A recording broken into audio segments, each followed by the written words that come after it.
Keilmuan sedulur papat kalimo pancer. Pada masa sekarang ini sudah jarang ada orang yang menekuni olah kebatinan. Bahkan jarang sekali pada zaman sekarang ini ada orang yang memiliki pemahaman yang benar tentang kebatinan. Apalagi yang memiliki kemampuan kebatinan yang tinggi dan bisa mengajarkan atau menularkan keilmuan kebatinannya kepada orang lain. Pemahaman tentang kebatinan saja belum tentu benar, apalagi memiliki kemampuan kebatinan yang tinggi. Kebanyakan yang masih dipelajari orang adalah ilmu gaib, kejawen, dan perdukunan, bukan kebatinan. Pada masa sekarang ini lebih banyak orang yang hanya bisa membuat dogma dan pengkultusan saja tentang kebatinan dan elemen-elemen di dalamnya, tetapi tidak mampu menelisik benar tidaknya, apalagi kesejatiannya, karena tidak menguasai kebatinan dan spiritual yang tinggi yang menjadi syarat dasarnya. Karena tidak menguasai kebatinan dan spiritual yang tinggi yang menjadi syarat dasarnya, kebanyakan orang hanya bisa memunculkan pengkultusan saja, pengkultusan yang tinggi-tinggi. Padahal dalam dunia kebatinan dan spiritual tidak ada banyak pengkultusan, karena sifatnya adalah menggali dari sesuatu yang walaupun dalam dan masih tersembunyi, tetapi nyata ada, bisa dibuktikan, bukannya mengkultuskan. Karena itu adalah bagian dari tujuan dan laku keilmuan yang mereka harus bisa mengetahuinya sendiri, harus bisa membuktikan sendiri kebenarannya, bukannya malah mengkultuskan. Dan sama dengan kebanyakan orang zaman sekarang, terutama tentang sesuatu yang sifatnya gaib, orang hanya bisa membuat dogma dan pengkultusan saja, tetapi tidak mampu menelisik benar tidaknya, apalagi mengetahui kesejatiannya, termasuk juga tentang kebatinan dan elemen-elemen di dalamnya. Aspek roh pancer dan sedulur papat ini juga lebih banyak yang hanya berupa pengkultusan saja. Di halaman ini sudah dituliskan mengenai sedulur papat dan pancer, tetapi pemahaman tentang keberadaan sedulur papat hanyalah pengetahuan dasar saja. Kalau kita ingin menguasai kemampuan yang terkait dengan pemanfaatan sedulur papat kita, masih harus mempelajari dan menjalani olah laku kebatinan yang lain. Dalam dunia kebatinan Jawa, istilah roh sedulur papat lan kalimo pancer selalu disebutkan, karena pengetahuan dan pengertian tentang itu sifatnya sangat mendasar, melandasi kekuatan batin dan sukma manusia, yang bila diyakini, dihayati, dan diolah dengan mendalam akan memunculkan suatu kegaiban dan kekuatan gaib yang berasal dari dalam diri manusia sendiri, yang adalah potensi dari kekuatan kebatinan dan kegaiban sukma manusia, yang kekuatannya bahkan bisa melebihi kekuatan makhluk halus tersakti di bumi, yang diolah melalui ketekunan kepercayaan dan penyelarasan hidup dan pemujaan kepada Gusti Allah, termasuk ucapan-ucapan yang dilandasi kekuatan dan keyakinan batin akan terjadi, maka itu akan benar terjadi saking kersaning Allah. Orang yang sedemikian itu sering disebut ucapannya mandi, manjur, atau idu geni. Tetapi tidak banyak orang yang mengetahui dan menyadari bahwa pengetahuan tentang sedulur papat kalimo pancer dan konsep-konsep kebatinan lain seperti manunggaling kawula lan Gusti, sangkan paraning dumati, sukma sejati, guru sejati, dan sebagainya, sebenarnya adalah puncak-puncak dari keilmuan kebatinan dan spiritual Jawa jauh sebelum datangnya agama Islam di Pulau Jawa. Konsep-konsep tersebut adalah terminologi asli kebatinan kejawen dan adalah hasil pencapaian kebatinan dan spiritual tokoh-tokoh kejawen yang kemudian diajarkan kepada para pengikutnya dan akhirnya berkembang menjadi ajaran kebatinan Jawa atau menjadi aliran kepercayaan atau kerohanian kejawen. Pemahaman dan pengetahuan tentang roh sedulur papat memang adalah pengetahuan gaib yang berdimensi tinggi yang sampai sekarang tidak sembarang orang mampu melihatnya, mengetahui, apalagi mengembangkan keilmuannya.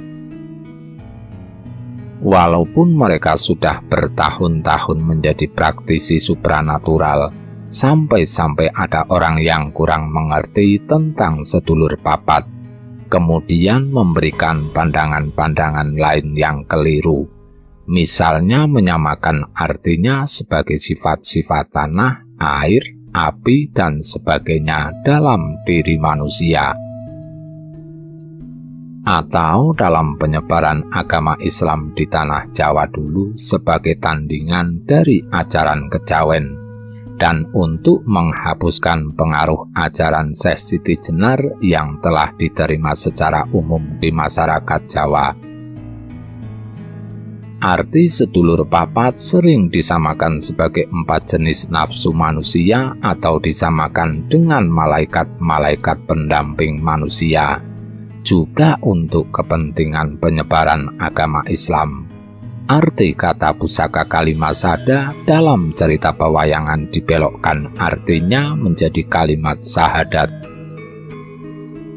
tanpa bermaksud menyalahkan atau merendahkan pandangan-pandangan lain tersebut.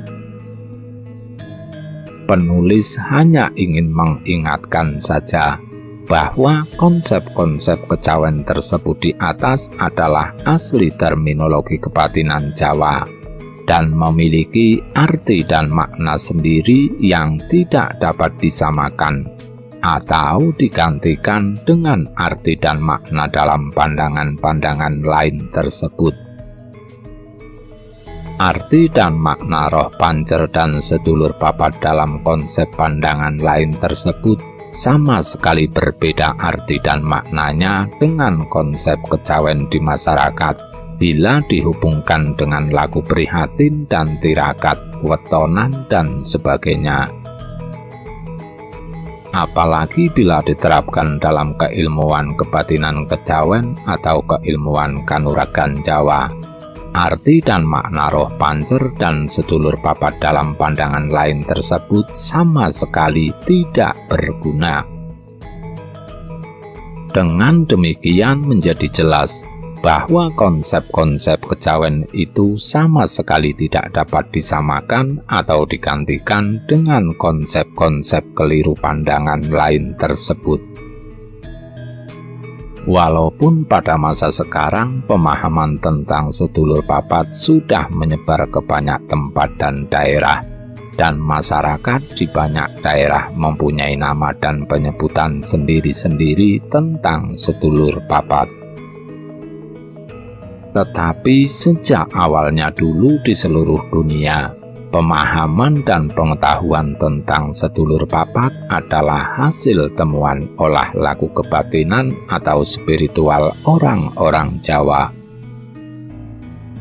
Bahkan di tanah India, Cina, dan Tibet, daerah-daerah yang terkenal berbudaya spiritual tinggi pun tidak ada pengenalan tentang sedulur papat. Dan walaupun ada banyak bentuk keilmuan yang mirip, Tetapi keilmuan yang asli didasarkan pada pendayagunaan sedulur papat hanya ada di Jawa.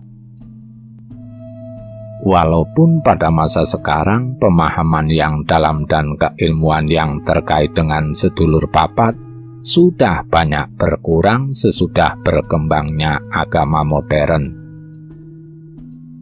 Dan pemahaman tentang sedulur papat yang sampai sekarang masih dilestarikan orang hanyalah berdasarkan tradisi saja. Tetapi sejak awalnya dulu di seluruh dunia hanya manusia Jawa saja yang memiliki pemahaman yang dalam tentang sedulur papat. Walaupun orang di tempat-tempat lain di daerah-daerah lain selain di Jawa sudah tahu juga dan punya penyebutan sendiri-sendiri tentang sedulur papat. Tetapi budaya kebatinan dan spiritual yang terkait dengan sedulur papat tidak mengakar dalam kehidupan masyarakatnya, karena pengetahuan tentang sedulur papat memang bukan berasal dari sana. Mereka hanya sekedar tahu saja atau mendengar. Berdasarkan jalannya sejarah, budaya kebatinan Jawa terbagi dalam dua periode zaman, yaitu zaman sebelum berkembangnya agama Islam dan zaman sesudah berkembangnya agama Islam. Sebelum berkembangnya agama Islam, orang Jawa mengikuti tradisi kebatinan Jawa dalam hal berketuhanan. Jalan keagamaannya masih murni mengikuti ajaran ketuhanan kejawen. Sekalipun berkembang juga ajaran agama Hindu dan Buddha, dan orang Jawa memeluk agama itu. Tetapi orang Jawa tetap mempunyai pengertian sendiri tentang kejawaan dan ketuhanan. Setelah berkembangnya agama Islam, orang Jawa mulai meninggalkan ajaran Jawa, digantikan dengan ajaran dan peribadatan Islam. Sebagian ajaran filosofi Jawa ada yang sengaja dibelokkan. Orang-orang memasukkan unsur Islam ke dalam ajaran Jawa, menjadi ajaran Islam Jawa, yang seringkali ajarannya malah menjadi dangkal, tidak dalam, tidak mengakar pada filosofi Jawa yang asli, juga tidak mengakar pada filosofi Islam yang asli. Tata laku dan ritual dalam budaya Jawa juga sudah banyak dimasukkan unsur Islam, menjadi budaya Islam kejawen. Puasa wetonan, syukuran atau selamatan, bersih desa, sedekah bumi dan sebagainya sudah banyak bernuansa Islam. Akibatnya, pada masa ini orang sudah tidak lagi memiliki pemahaman yang benar dan dalam tentang budaya dan filosofi Jawa. Sudah tidak lagi murni dan asli seperti yang seharusnya. Dalam tulisan-tulisan di halaman lain, penulis sudah menuliskan hubungan sedulur papat dengan kemampuan seseorang dalam keilmuan batin atau gaib. Misalnya dalam tulisan Olah Rasa dan Kebatinan, Olah Sukma dan Kebatinan, dan Terawangan atau Melihat Gaib. Namun seringkali para praktisi kebatinan termasuk orang-orang yang mampu melihat gaib tidak menyadari keberadaan roh sedulur papat dan tidak mampu melihatnya,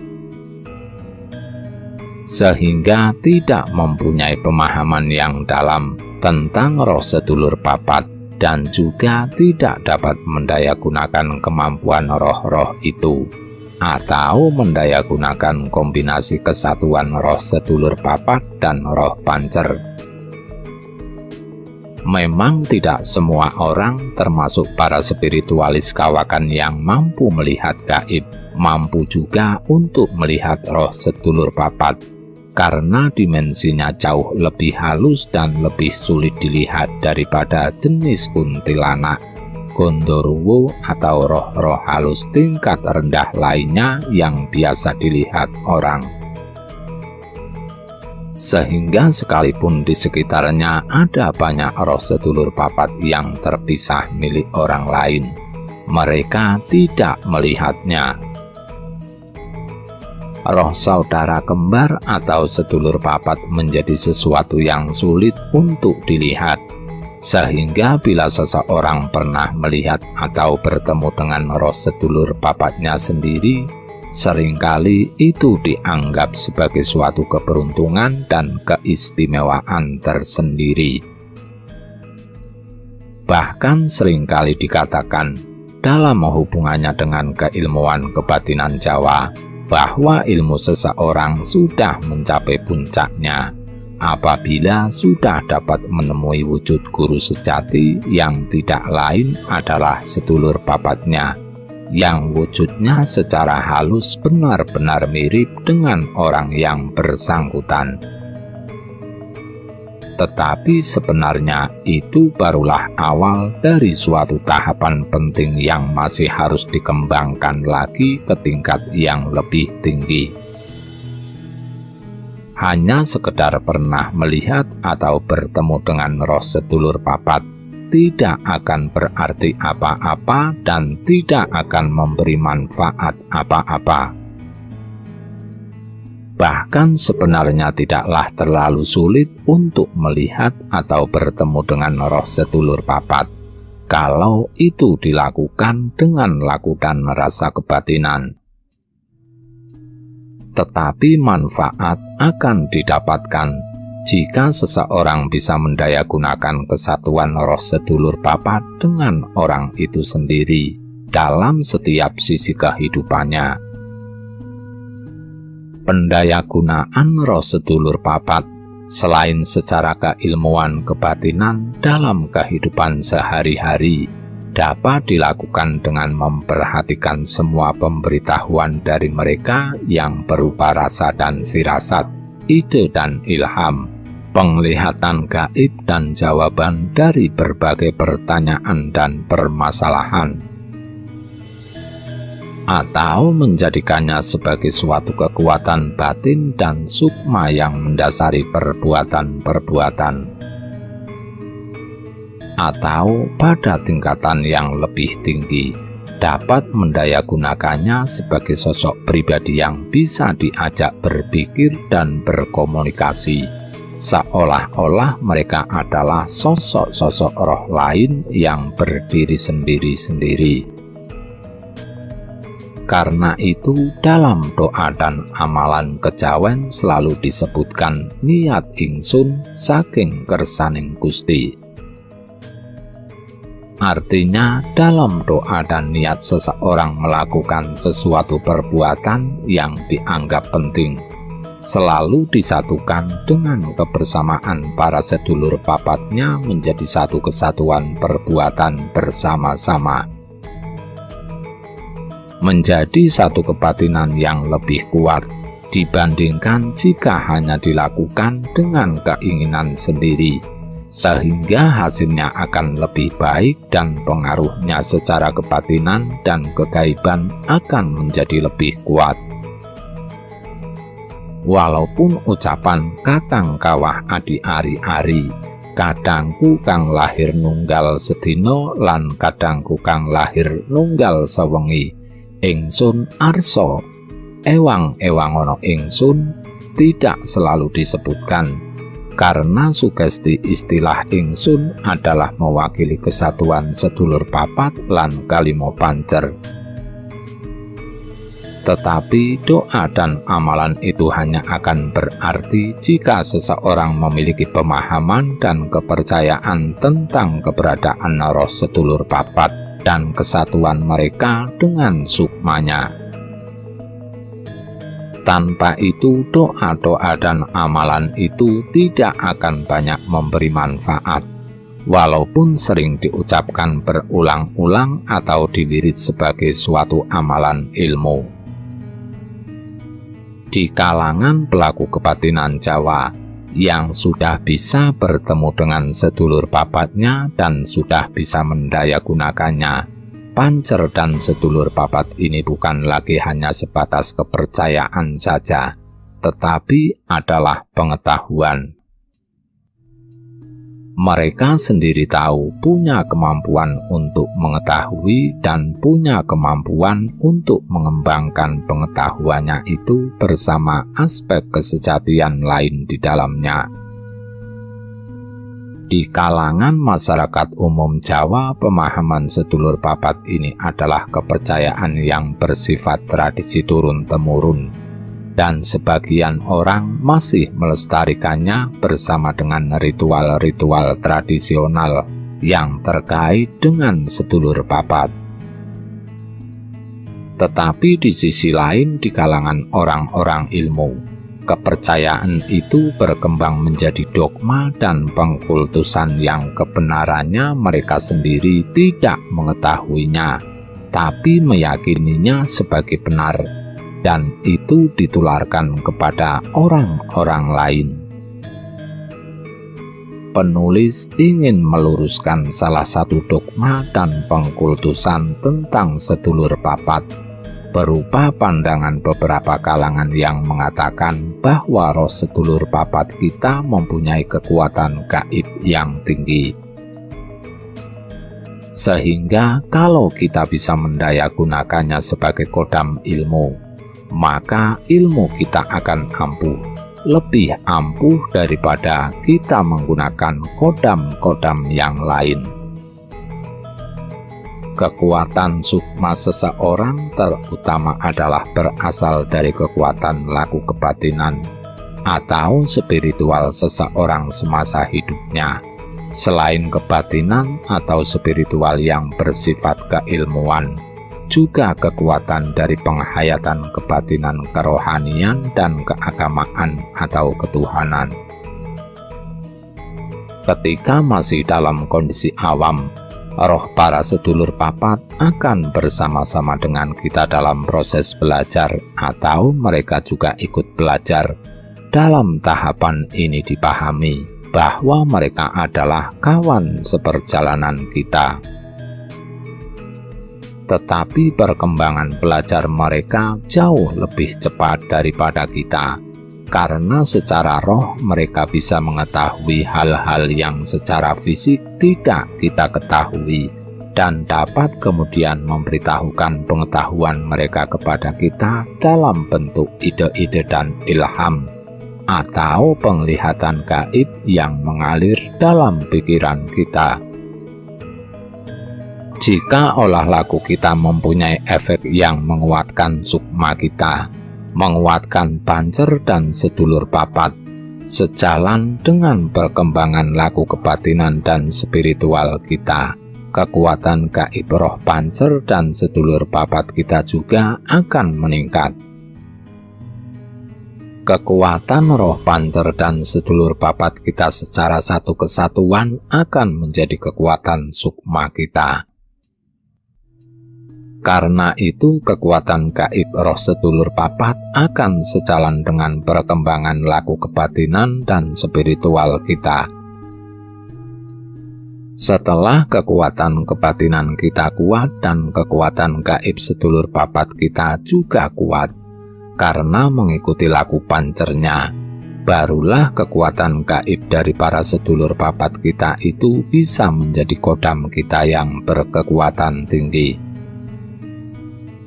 Tetapi sebagai roh, perkembangannya sedulur papat lebih cepat daripada orangnya, dan biasanya kekuatan gaib mereka juga lebih tinggi daripada pancernya. Dengan demikian bisa dimengerti bahwa secara umum dan alami kondisi kekuatan gaib roh pancer dan sedulur papat manusia umum adalah lemah. Bahkan kekuatannya masih lebih lemah dibandingkan kuntilanak yang di alam gaib termasuk sebagai roh halus yang kekuatan gaibnya paling lemah. Setelah orang tersebut menempa kebatinannya dengan laku kebatinan atau kebatinan keagamaan atau ketuhanan yang efeknya memperkuat sukma, barulah kemudian kekuatan kebatinan atau kekuatan sukma orangnya menjadi kuat. Karena itu kebatinan dan spiritual kita harus ditempa terlebih dahulu, supaya mempunyai kekuatan yang tinggi. Barulah roh sedulur papat kita mempunyai kekuatan gaib yang tinggi, karena mengikuti laku yang dilakukan oleh pancernya. Ringkasnya, sehebat apapun fisik kita, setinggi apapun ilmu kita, jika kita sendiri belum pernah menekuni suatu laku yang efeknya meningkatkan kekuatan sukma atau pancer dan sedulur papat kita, kemungkinan besar kondisi kekuatan sukma kita masih rendah. Masih sama dengan kekuatan sukma orang-orang yang umum dan awam yang biasanya tidak lebih tinggi daripada kekuatan gaib kuntilanak. Sekalipun kita mengamalkan keilmuan yang amalan-amalannya ada menggunakan istilah sedulur papat dan pancer, kemungkinan besar kegaiban yang bekerja adalah dari kodam yang sudah kita miliki atau kodam yang dibekalkan kepada kita dan para peserta lainnya, bukan dari sedulur papat dan pancer kita yang masih lemah itu. Ada pertanyaan mengenai penjelasan tentang sedulur papat yang berpotensi menjadi kodam. Apakah hal tersebut terjadi secara otomatis atau butuh dipupuk, dilatih, dan disugesti? Berdasarkan pengetahuan penulis pribadi, roh sedulur papat yang berpotensi menjadi kodam hanya terjadi pada orang-orang yang mengerti kegaiban dan yang menguasai ilmu gaib, kebatinan, dan spiritual. Pada orang-orang awam biasanya itu tidak terjadi, karena secara alami sedulur papat manusia kekuatannya lemah, sebanding dengan kekuatan sukma atau pancer si manusia itu sendiri, yang biasanya juga lemah. Yang bahkan masih lebih lemah daripada kuntilanak yang di alam gaib, termasuk jenis makhluk halus yang paling lemah. Walaupun orang itu merasa dirinya tinggi berilmu, kuat agamanya, atau merasa beriman, sehingga sedulur papatnya itu belum mampu untuk menjadi kodam pelindungnya. Karena kekuatannya masih lemah, kebanyakan yang mampu dilakukan oleh sedulur papatnya itu hanyalah sebatas memberikan peringatan-peringatan, ide dan ilham, bisikan-bisikan dan gambaran gaib. Itu juga kalau orangnya peka rasa dan tanggap firasat. Sukma manusia umumnya kekuatan gaibnya berasal dari kekuatan kebatinan dan spiritualnya semasa hidupnya. Seorang manusia awam atau umum yang belum pernah melakukan olah laku kebatinan atau spiritual, atau laku lain yang efeknya memperkuat sukma, kekuatan sukmanya atau kesatuan roh pancer dan sedulur papatnya umumnya tidak lebih tinggi daripada kekuatan kuntilanak. Karena itu kekuatan gaib setingkat kuntilanak saja bisa membunuh manusia. Sesudah orang tersebut menjalani laku kebatinan atau spiritual, atau laku lain yang efeknya memperkuat sukma, barulah sukma orang itu terbentuk kekuatannya, dan dari firasat dan dari sifat kekuatan sukmanya itu akan bisa diketahui juga apakah kekuatannya itu berasal dari laku kebatinan ataukah dari laku spiritual. Ada juga orang-orang tertentu yang menguasai ilmu medar sukma dengan amalan gaib. Dalam contoh ini roh sedulur papatnya menjadi kodam orang itu karena dipaksa dengan amalan gaib. Tapi kalau sedang tidak dibacakan amalan gaibnya, sedulur papatnya akan pasif, tidak menjadi kodamnya. Ada juga orang-orang tertentu yang menguasai ilmu merogo sukmo dengan amalan gaib. Dalam contoh ini keseluruhan roh orang tersebut bisa keluar dari tubuhnya dan masuk ke alam gaib.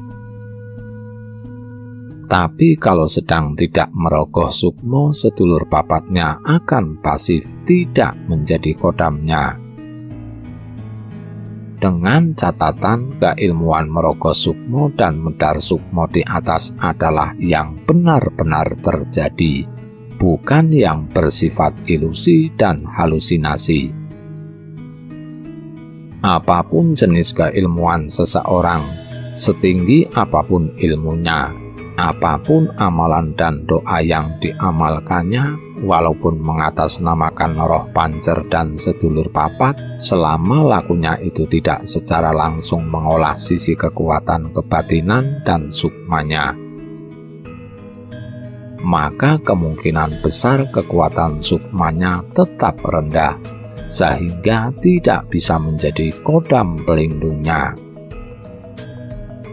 Dalam kondisi yang seperti itu, maka yang menjadi pelindung gaibnya biasanya adalah kodam ilmu atau pendamping yang dibekalkan atau yang diperoleh seseorang ketika menimba ilmu, bukan roh sedulur papatnya. Pada orang-orang yang menekuni laku kebatinan atau spiritual, biasanya mereka merasakan adanya kekuatan gaib dan perlindungan gaib yang berasal dari kegaiban sukmanya. Kekuatan gaib itu sebagian berasal dari kegaiban roh pancernya, sebagian lagi berasal dari kegaiban roh sedulur papatnya.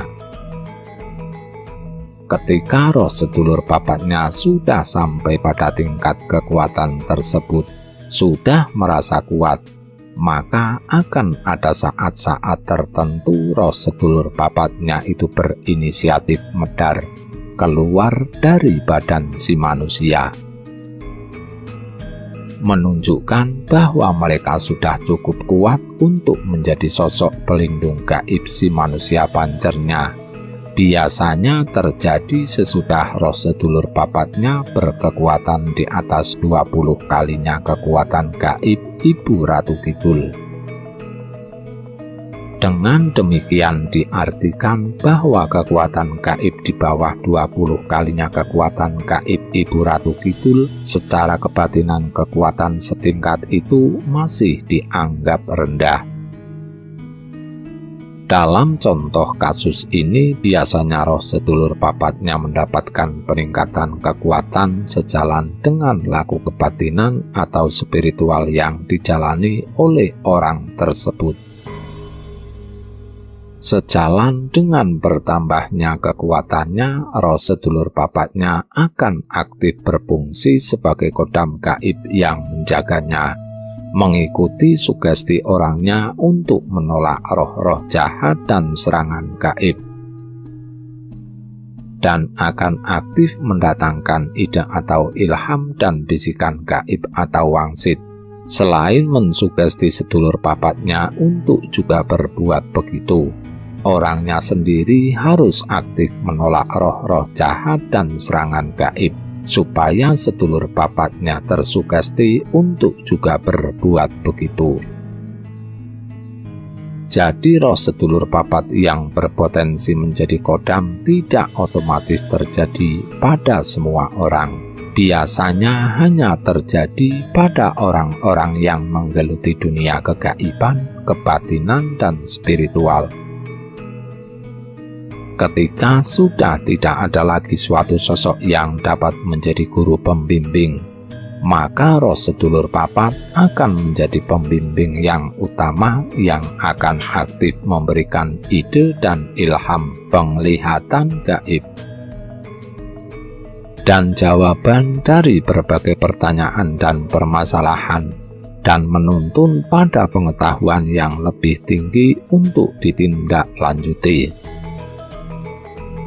Inilah aspek penting dalam dunia kebatinan Jawa yang menekankan pengenalan pada roh sedulur papat, sehingga muncul konsep sedulur papat sebagai guru sejati bagi seseorang yang penekanannya adalah pada penyatuan interaksi antara seseorang pancer dengan para roh sedulur papatnya.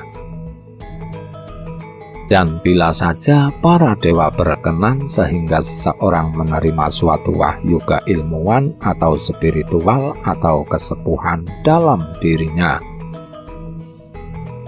maka keberadaan wahyu itu akan melipat gandakan kemampuan orang tersebut dalam memahami dan mempelajari pengetahuan yang berdimensi tinggi, termasuk pengetahuan yang bersifat teknologi modern masa depan. Ada pertanyaan dari seorang pembaca sewaktu ngebleng, terutama saat weton. Apakah kekuatan sukma bisa sampai 2 kali lipat dari keadaan normal ataukah tidak?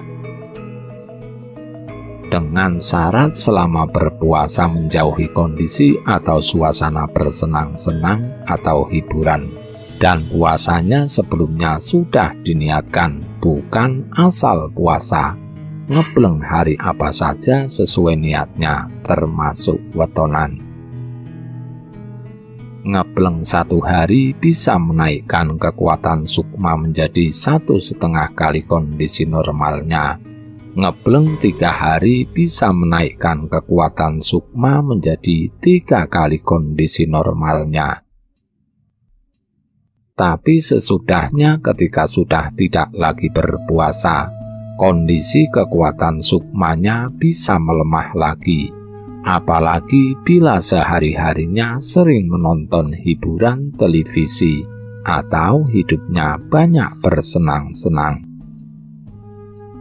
Karena itu, kalau diniatkan puasanya untuk menaikkan kekuatan sukma, maka puasanya itu harus dijadikan kebiasaan rutin. Lebih bagus lagi kalau sehari-harinya tidak mengumbar kesenangan hidup. Ada juga pertanyaan, puasa apa yang efektif meningkatkan kekuatan batin atau sukma? Kalau tujuannya untuk meningkatkan kekuatan sukma, kalau hanya berpuasa saja, efek peningkatannya tidak signifikan. Efek dari puasa lebih banyak bersifat membangkitkan kekuatan dan kegaiban sukma, dan menambah kekerasan batin manusia. Kalau tujuannya untuk meningkatkan kekuatan sukma, seharusnya lakunya adalah untuk membangun kekuatan sukma, misalnya dengan olah batin dan olah energi untuk kekuatan sukma. Selama menjalankan olah batin itu, laku berpuasa itu sangat baik untuk memperkuat meningkatnya kekuatan sukma. Secara umum kondisi sukma manusia adalah lemah, bahkan masih lebih lemah dibandingkan makhluk halus kuntilanak, yang di alam gaib termasuk jenis halus yang paling lemah. Sehingga sekuat apapun fisiknya, orang akan mudah untuk dipengaruhi atau diserang secara gaib, juga gampang kesambet. Sukmanya akan kuat jika orangnya menjalankan laku yang efeknya memperkuat sukma. Olah rasa dan olah batin akan menjadi dasarnya. Setelah itu bisa dilanjutkan dengan laku membangun kekuatan sukma, misalnya dengan olah batin dan olah energi untuk kekuatan sukma, seperti dicontohkan dalam tulisan-tulisan bertema meditasi energi. Selama menjalankan olah batin itu, laku berpuasa sangat baik untuk membantu meningkatnya kekuatan sukma. Perhatian. Seandainya selama Anda membaca isi tulisan atau amalan dan doa di halaman ini, ataupun di halaman lain, Anda merasakan bulu kudu atau rambut kepala Anda meremang, itu tidak apa-apa. Itu adalah reaksi dari roh pancer dan sedulur papat Anda yang tersugesti oleh tulisan yang Anda baca. Atau jika Anda merasakan adanya rasa berat atau sesak di dada atau rasa tertekan, atau berdenyut atau gerakan di ubun-ubun kepala, setelah menghayati membaca tulisan-tulisan bertema kebatinan dan spiritual, itu juga tidak apa-apa. Itu adalah reaksi getaran dari cakra-cakra tubuh yang akan mempermudah Anda jika berniat mempelajari kebatinan dan spiritual. Tetapi jika Anda terlalu kusuk menghayati sehingga kemudian Anda merasakan bergetar kencang di seluruh tubuh, sebaiknya segera dihentikan. Jangan sampai kemudian menjadi tidak terkendali dan roh Anda merogoh sukmo, lepas kontrol di luar kemauan Anda. Sebaiknya jangan melakukan rogo sukmo tanpa bimbingan dan pendampingan seorang guru yang benar menguasai keilmuannya. Contoh amalan dan doa kebatinan kejawen yang sudah umum dilakukan oleh mereka yang menjadi penghayat kebatinan atau ketuhanan Jawa, atau yang menggeluti dunia kesaktinan kanuragan Jawa yang kegaibannya terutama adalah berasal dari kekuatan kebatinan atau roh sukma seseorang, roh pancer dan sedulur papat, bukan kodam. Akan kita kupas di bagian selanjutnya. Rahayu, Rahayu, Rahayu.